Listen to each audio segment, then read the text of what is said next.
Welcome to GovCast, connecting with federal IT's top decision makers. I'm Alexander Bolova, production lead at GovCIO Media and Research. With me today is Editor-in-Chief, Amy Kluber. Hi, Amy. Hello. You had the opportunity to chat with Sonny Bhagowalia, Assistant Commissioner and CIO at U.S. Customs and Border Protection. How'd it go? That's right. Sonny was so interesting. I always love talking to leaders who have been in both private and public sectors. He definitely just has a wealth of experience and expertise in technology. You know, he's an engineer by trade, so he definitely shows a lot of that passion through the conversation we had. And he really brings out the mission that is so inherent to this type of work, being in public service. And at CPB, that mission reigns through everything that technology touches. So think of things like, visa processes and the border processes, customs, like just encouraging lawful trade and making sure Americans are kept safe from the dangers of, disease that can be imported into the country. So just everything that touches, he really talks about how technology is going to improve those processes and just keep putting the mission forward. Yeah, it sounds like you had a really in-depth conversation that covered a broad swath of topics, but is there anything in particular that you want to highlight before we listen to your interview? AI. I know it's our favorite word lately, but he really talks about how AI is going to really transform the agency and all the promises that he sees and helping the agency do better and meet its mission. Well, with all of that in mind, let's take a listen to your conversation.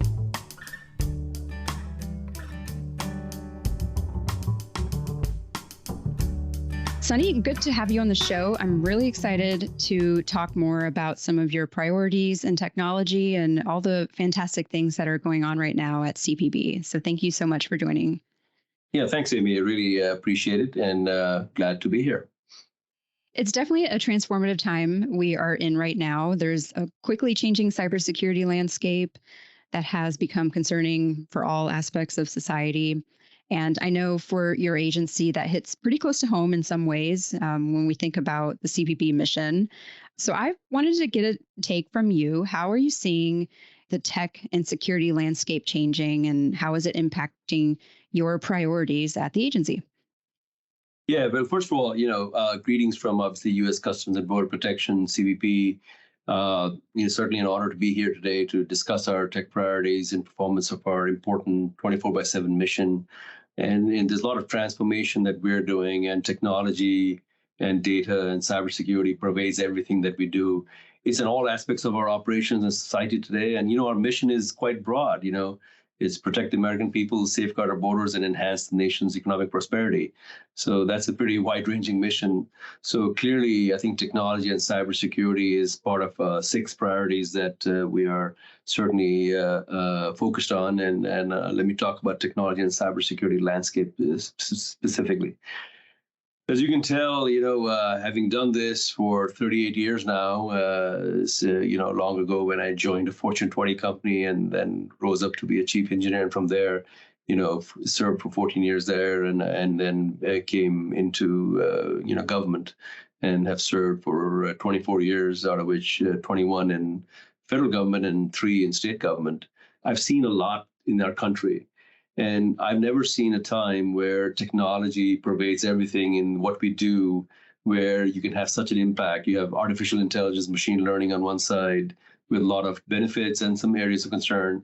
You have mobility, you have cloud, you have robotic process automation.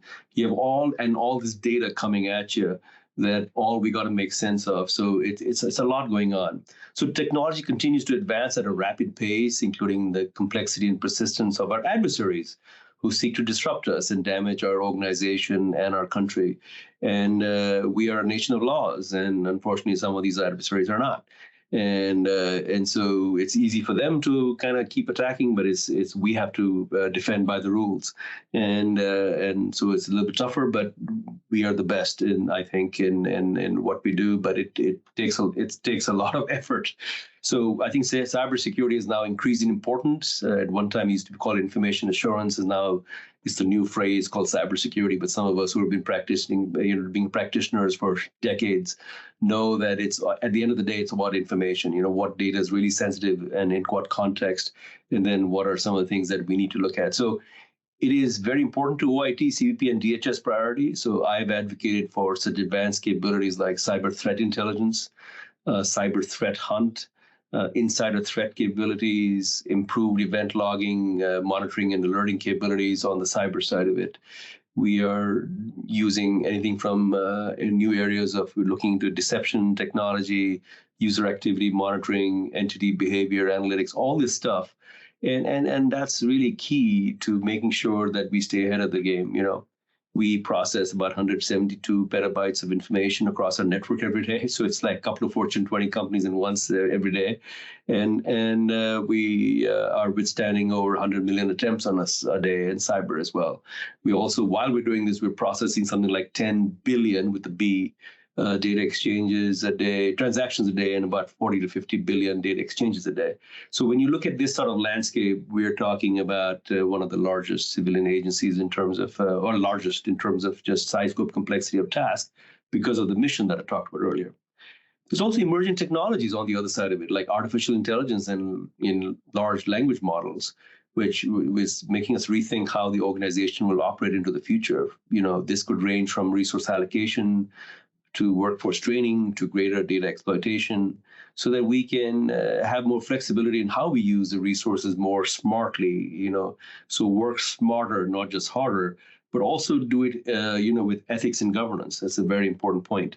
So we're looking into all of that so that, we can optimize the allocation of resources and operations, and also just make sure that we can dedicate certain experienced people to more deeper analysis interactions, but also train our teams and make sure that we can build some career pathways into this new opportunity that is very exciting. But in some areas, people are still scared. Hey, is AI going to replace me? It's not. But AI can assist. And at the end of the day, the human in the loop, the officer and the agent, is going to make the decision. The AI is going to be the assist. But on the other side of it, the AI has to be reliable, and the confidentiality, the integrity and availability of information in cyber of that data has to be really clear. So I think the AI will allow us to exploit some exponentially growing data. We can link that stuff together and find out. So for example, we can find the fentanyl that's coming into our country. We already have stopped this year alone, FY23. CBP has seized about 23,000 pounds of fentanyl. Just 2.2 pounds is deadly enough that can, kill or maim or affect hundreds of thousands of folks. So just imagine what we're doing. But we're also looking for what are we not catching because of all the concurrent missions that we got. So how do we use our infrastructure and processes to collect, aggregate, process, analyze, and make that data available so that maybe it's available to them on a mobile device? And maybe that assist tells them, maybe they can have voice recognition, have all that information available to them and look for the fentanyl in the right container, in the right place. So we're doing a lot of this stuff. And I think all of this time, all these technologies are coming to fore.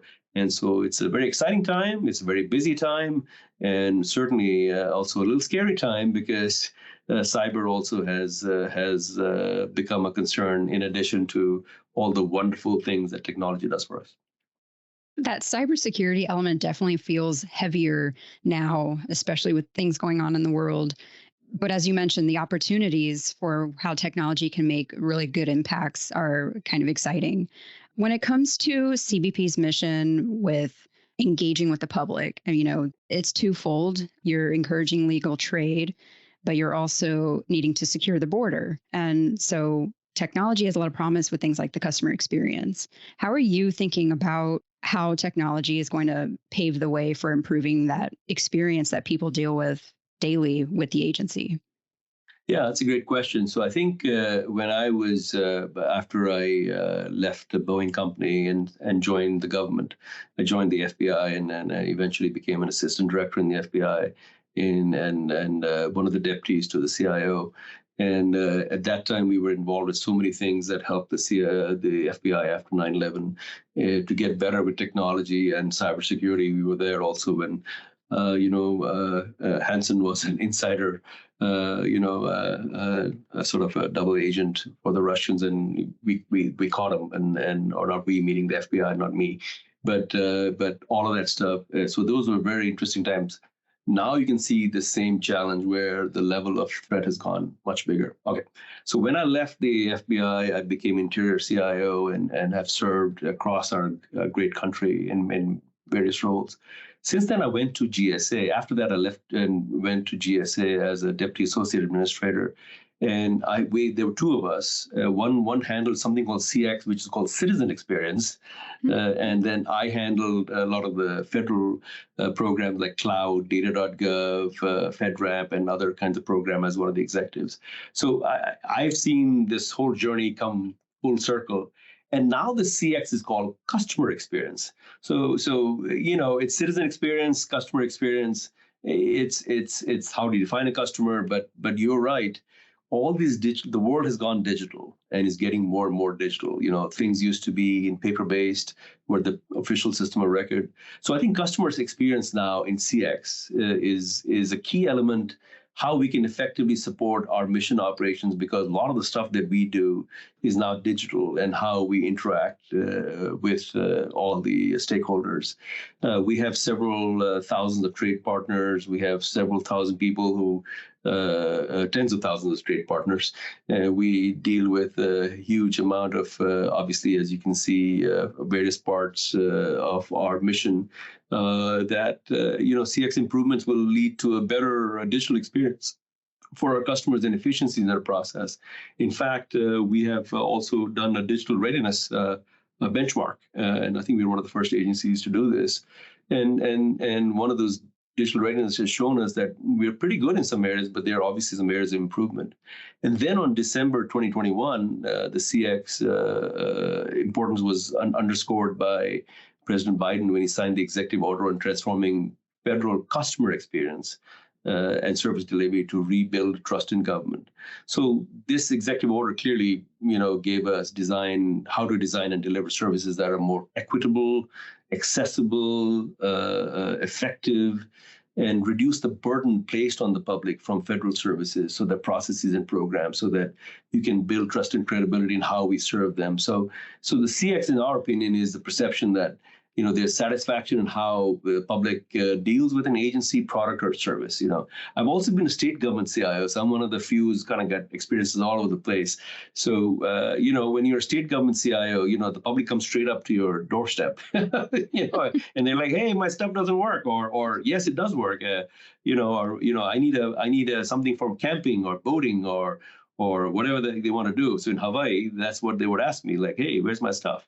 And then you would put digital services out there. And that time we transformed Hawaii from zero to kind of, the top of the heap. And in fact, we got several national awards with the digital experience and apps that are on mobile apps that are on the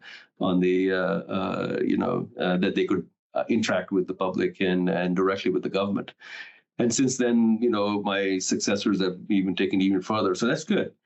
On the federal government side, CBP is pretty advanced in some areas, but we can always improve. So DHS has, as the secretary has established, his department-wide CX office led by a CXO, and she's very good, Dana Chisnell.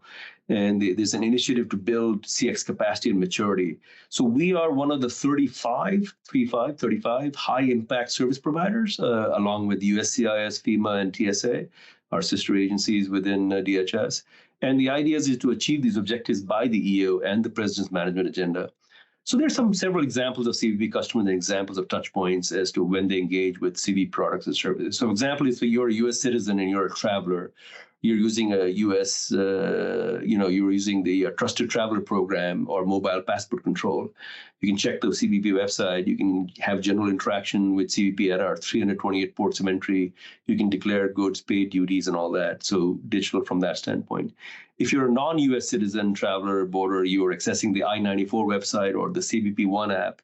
and interacting with the port of entry, and you're changing status, declaring goods, paying fees, etc. So that's an example of a non-citizen. If you're an operator, or you're an airline, vessel, or trucking, you're submitting passenger and cargo manifests because you have to declare everything that's coming inside the country, and we check that. If you're a CBP applicant, you can talk to recruiters. You can check the CBP website for open positions. By the way, we are hiring. So you can go on LinkedIn, or you can go to cbp.gov, and we put that information on there. If you're another government agency, if you're an OGA, you can share data by providing data to us, and we share that out. If you're part of the international trade community, importers, carriers, that was the thing that I talked about earlier. We process about $3 to $4 trillion in imports and exports in our country, and all of that stuff is that process. We're also the second largest collection agency, I might add. After IRS, we have collected about $120 billion with duties, fees, and so on and so forth. You can also interact with CBP services like a automated commercial environment or VEX, vessel registration, and so on and so forth. If you're a domestic or international stakeholder, you can travel and the trade stakeholders meetings are interacting with CBP, we do that. So as you can just imagine, I've given you an example of like 5 or 6 role-based access things as to what you can do with it. So digital is it. We are absolutely going all digital. We're going mobile. So cloud first, mobile first, if possible, digital ready for sure. Improving our processes, improving the customer experience, and making sure that we also reduce the burden is very important. The last thing I'll just say is that on burden reduction, recently, we wanted to kind of reduce burden for the public and how they deal with all the forms and everything else. DHS gave us a goal, and we doubled that goal. So we have contributed 13 million hours of savings out of a 21 million hour goal for DHS for the secretary so far. So not bad. And while we continue to do operations, so so everything is moving around pretty well, and we're very committed to the secretary and leadership's goal to kind of make sure that we keep on excelling and getting better at. We're not saying we're there yet, but we're certainly, I think, pretty advanced in this area. Very exciting. And you're definitely speaking, the common language when you say things like cloud first and mobile first. That's definitely bringing it into the century. So it's very exciting. If I can just add one thing on that, by the way, Sure. I was there when Vivek Kundra started this stuff. So when he came cloud first, I was doing my day job I was a department CIO at Interior. My night job was he would call at the Federal CIO Council. He said, "Hey, I need some volunteers or some volunteers." So he came up with this idea on data.gov, open data. Sunshine is the best disinfectant sort of thought. I was like, wow, yeah, sure, I'll sign up for that. So I was doing that on the side, and then, did it a little bit more full-time at GSA before I went to state government as a CIO. He came up with federal cloud, so full props to him. Just see his vision from 2009 till today. 14 years later, look at how much cloud has now become the norm, right? I'm happy to report, by the way, CBP is one of the largest civilian agencies in terms of its achievement to the cloud.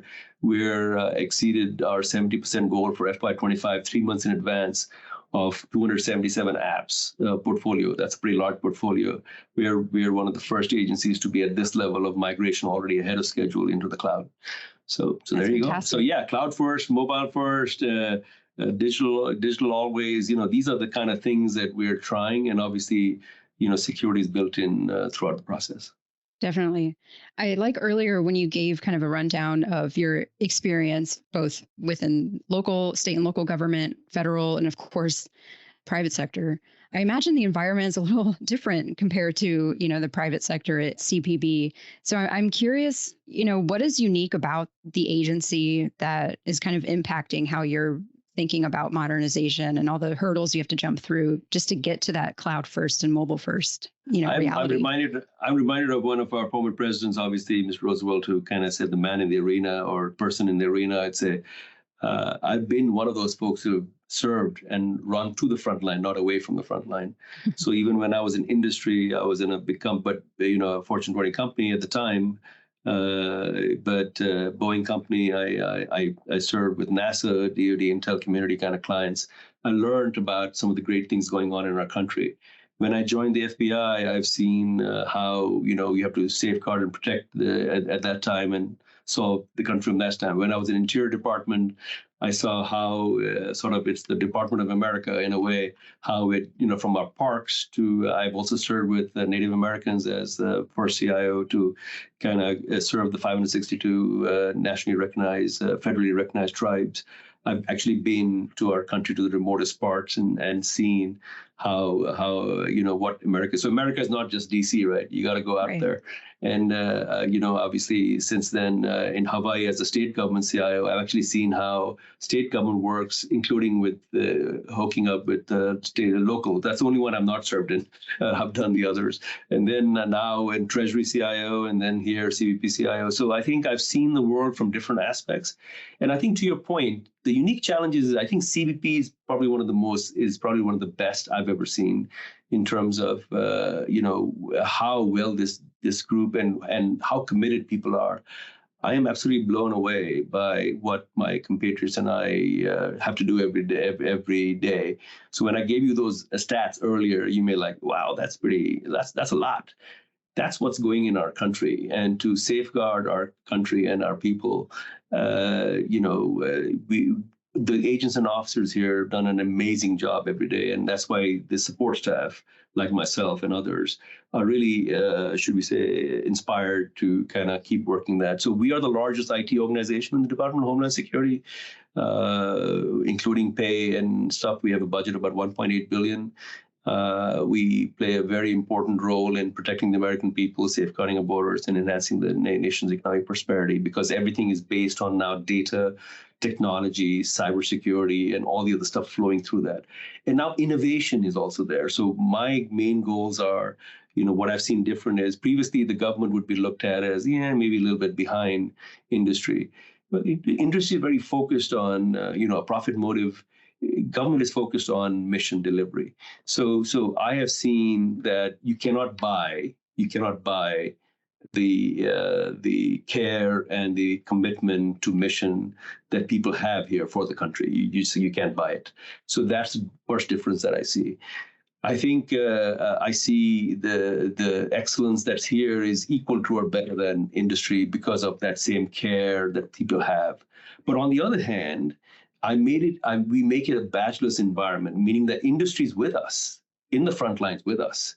And they also care because they want to get things done, right? It's very inspirational to see if someone is saying, I'm going to stop fentanyl from coming into our country because it harms our families together. It harms Americans, so if we can protect that, that's a great mission, or I can make sure that there's national security, we prevent something bad from coming into the country, or, et cetera, et cetera, et cetera, or we do things humanely, with humanity. We are a country of humanity. We do things with, and that's why, so those are the principles I think that, I want to hearken to, extols a higher sense of calling and service. And I think both in government and industry are working hand in hand in that. I think our impact is growing exponentially each year because of the sheer workload of our workforce. And we've dealt with some historical level challenges here, largest border surge, largest ever airlift from Afghanistan, Operation Allies Welcome, largest ever global pandemic. And we're all in this together. And we continued fully throughout the process, with the agents and officers even having to come in throughout the process because they have to protect on the front lines. And half of my team was on the front lines with them throughout this whole COVID process. We've had we withstood successfully, and CBP was not affected. Repeat, not affected. And the largest supply chain cybersecurity attack with SolarWinds, so we withstood that. We're dealing with Uniting for Ukraine. We are absolutely involved with making sure that we can have a humane way that women and children who are fleeing that conflict, can work with USCIS and others to sponsor into America. So I can go on and on, but my point to you is all of this stuff is concurrent in addition to our regular mission. That's what's amazing. So I think we're continually focused on strategic transformation. We're continually focused on tactical excellence, operational excellence, and we're also bringing innovation. And I think that's what's new again in CBP, is that now we can bring in that Silicon Valley innovation of industry Because let's face it, they're obviously well advanced in some of those areas in industry. We can bring that now into government with some of our SBIR acquisitions and so on and so forth, and make sure that we can use some of this cutting edge and innovative technology to keep pace with what's ahead. So artificial intelligence, machine learning, robotic process automation. We have these autonomous surveillance towers where it can be unmanned and out there, and we can only send the dispatch in when we see some activity at a certain part of the border. All within rules and regulations. We are a democracy with rules and regulations. So you gotta have privacy, security, and all the other things built in. I think some of the challenges that I see in the workforce is that training. Technology is moving so fast that someone was telling me the other day that some of my field technology officers and folks who are in the field supporting 328 ports of entry, 125 border patrol stations, 75 AMO stations, and generally about 1,000 locations, and also about 98 countries around the world, is that they got to do like 40, 50 things that they got to be good with. So just imagine they got to at one time fix a printer, then fix a laptop, then suddenly fix an app, then suddenly maybe support a cybersecurity.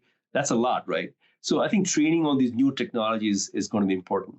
I think recruitment and retention is important. When a lot of us who came from industry took a pay cut and came here, and I've been serving for 24 years. So, my wife said the other day, it's like, hey, with all the hours you're working, I think you're at minimum wage. I said, yeah, but but I'm happy. It's satisfying to see that I think I make a difference, a small difference.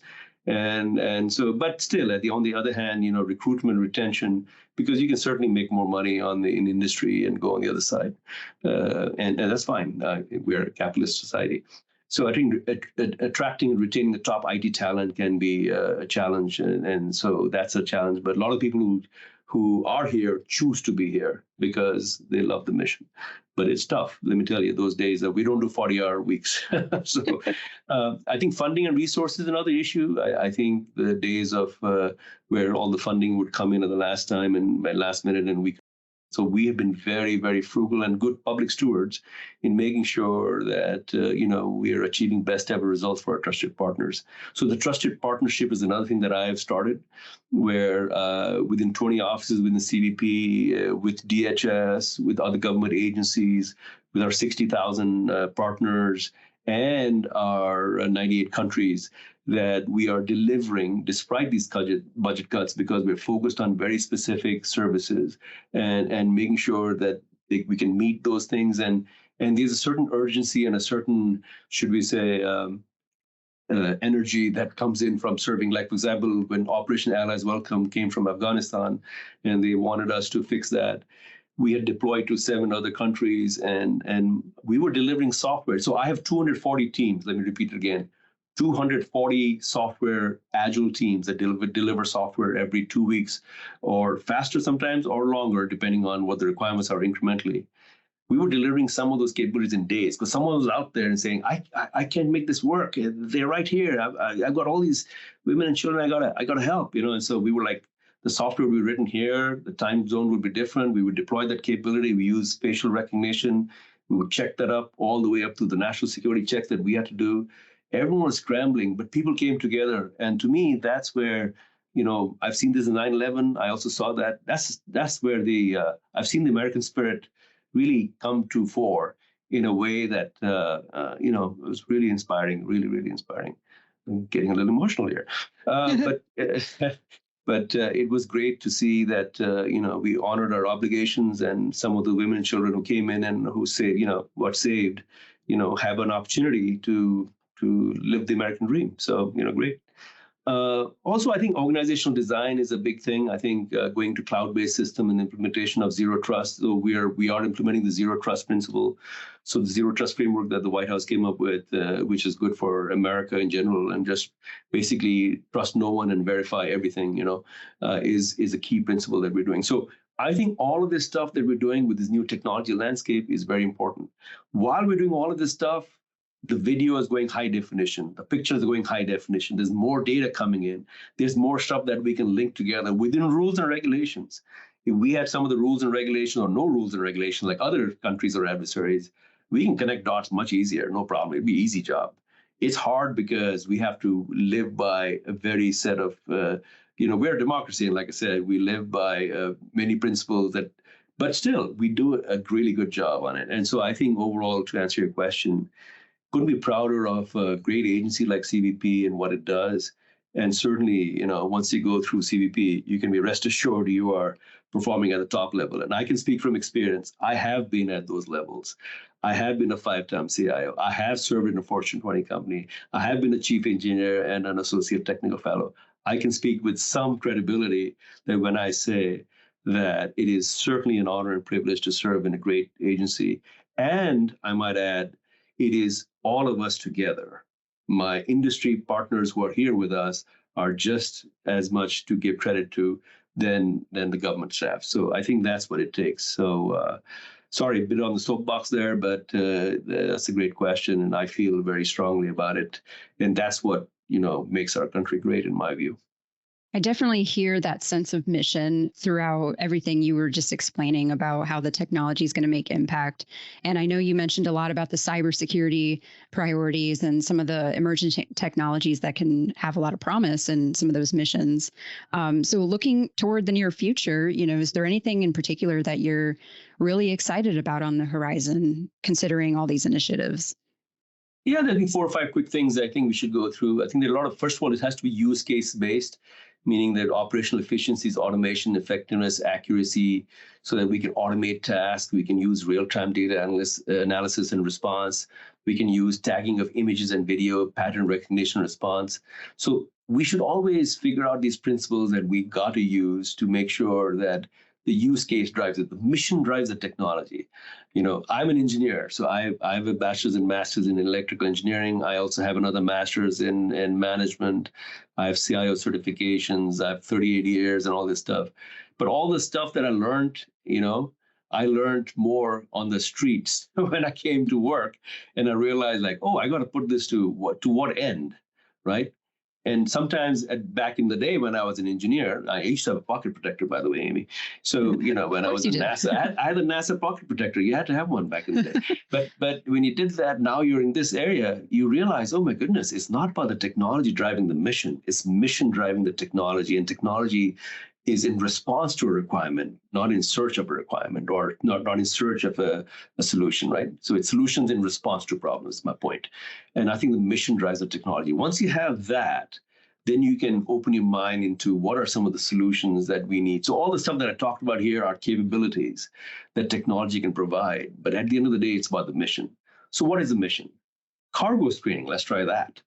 Automating the identification of anomalies and norms so that the operator assist can provide high regions of interest, so we can look at what's in the conveyance modification, what is in the verification of commodities, supply chain of products,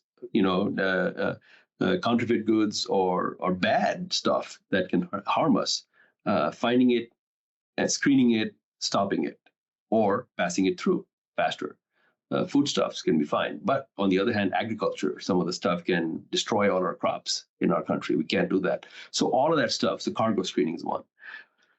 Forced labor, humanity, where we have forced labor in some places around the world, where in that chain, we want to know that through advanced analytics and machine learning, coupled with commercial data sources, AI capabilities, we can further identify, disrupt the importation of goods made in whole part or whole or in part, use of forced labor.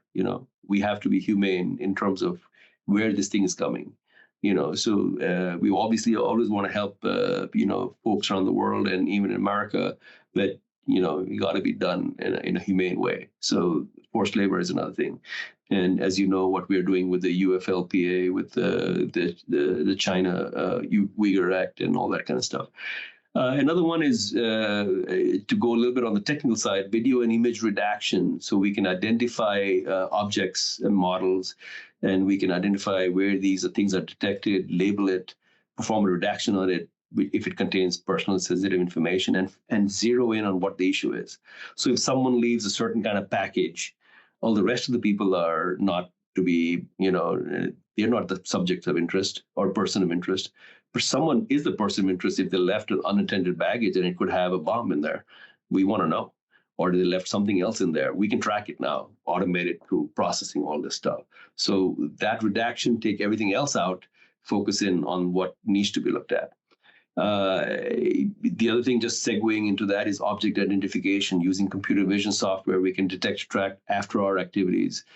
So we can have real-time alerts, be using some of the existing surveillance platforms that we use, all within rules and regulations, and decrease cognitive load on personnel, meaning if they're looking at, human beings only look at so many things, and now the software can detect, like, all this stuff being done, it can track to the person or thing or whatever that seems anomalous. And then we can zoom in on other things that we can take a look at, right? We can now have that capability on that intelligently. So work smarter, not just harder, work within the rules and regulations, but also come out with ways that we can really identify the point of interest or thing of interest. We're also using artificial intelligence for greater operational outcomes. We're enhancing the safety and abilities of personnel. So, for example, the lethality of illegal drugs like fentanyl. The protocols to deal with the fentanyl, you're talking a small pinch can kill hundreds of people. Dealing with that is very, very carefully. And we also have canines that are very good. So it's a combination of people training, agents and officers, canines, our technology with modeling that we use, and some intel of data. And combination of all these things tells us where to look, how to find it. And it's a constant cat and mouse game as to how our adversaries are doing this, right? As you know, you can just imagine transnational crime organization with some state-sponsored countries working in this, right? So what are they after?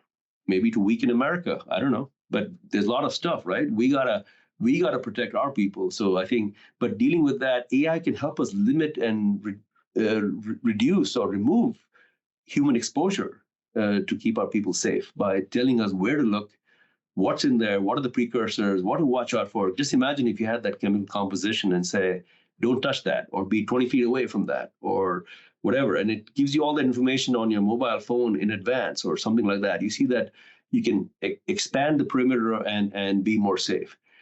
We also take resources that are spent on routine and repetitive tasks. So we use robotic process automation also and AI, where we can obviate the need for a lot of other things that are done by human, and it can just be done through process automation. We've got 77 AI projects going on right now, and we have got over 170 RPA projects going on right now. We grew this just organically. Now these are smaller projects, but my point is we are sort of going small, starting small, and checking it out, and then if it works, then move on to the next. So it's a very organic center of excellence, center of innovation approach. We're also using AI and machine learning to assist humans with time-sensitive activities or time-intensive activities that requires large computational elements, like sifting through vast amounts of data. These machines can do that much faster in how they work. So exciting time, really. And so I think from this standpoint is that emerging technology is changing the world. I'll leave you with this one thought, since I have to give something provocative, at least, of something thought-provoking. Quantum safe and quantum computing. We're also working in that area. So quantum safe is making sure that our cryptography is not broken, because now instead of math, I'm an engineer, so mathematical algorithms is how we use for cryptography. We're trying to go to quantum mechanics and quantum computing, which is all in the quantum field, that you can't break it this way, right? So both these things are going to emerge, with also AI processing into computers available, optimized for AI processing. So it's going to be an incredible time in the future where everything is going to, maybe those holographic computers and just like that Star Trek stuff that I see on TV is going to be a reality. You'll be able to talk to something and things happen, and you interact with things like that. And, I don't think we're far away from some of those capabilities. You can make that happen. I don't know. I'm a Star Trek and Star Wars fan, so I gotta do something, I guess. May the force be with you. Yes, absolutely. Live long and prosper. Well, thank you so much, Sonny. This was a fantastic look at some of the missions that you're prioritizing and how technology is really going to help. And I feel like there was a lot to unpack here, but it's definitely exciting, and I'm looking forward to seeing what comes next.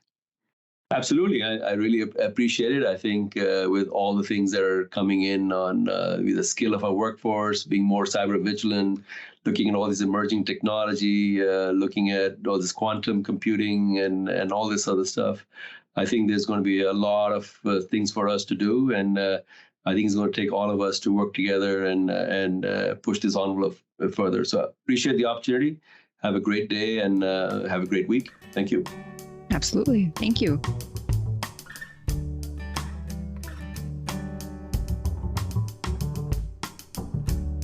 Thank you, Amy. Before I let our listeners go, do you have any last takeaways or highlights you want to leave them with? I really love how Sonny said they are all in on digital. I think I can quote it exactly like that.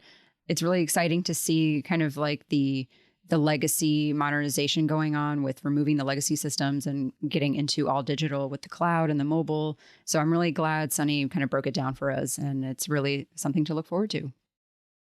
Well, thank you so much, Amy. Listeners can tune in next week for a brand new GovCast. But until then, if you like what you heard, make sure you leave a review and a 5-star rating on the podcast platform of your choice. I'm Alexander Bolova.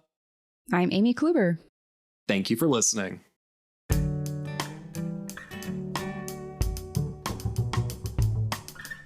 GovCast, along with HealthCast and Cybercast, is a production of GovCIO Media and Research. For more podcasts and to check out the other shows, head to govciomedia.com. Watch out for new episodes released every Tuesday and Wednesday across our shows. You can follow all of them on your favorite podcast platform. And if you like what you heard, make sure to let us know by leaving a review. And if you have any topics you think we should look into, contact us at newsletter@govcio.com.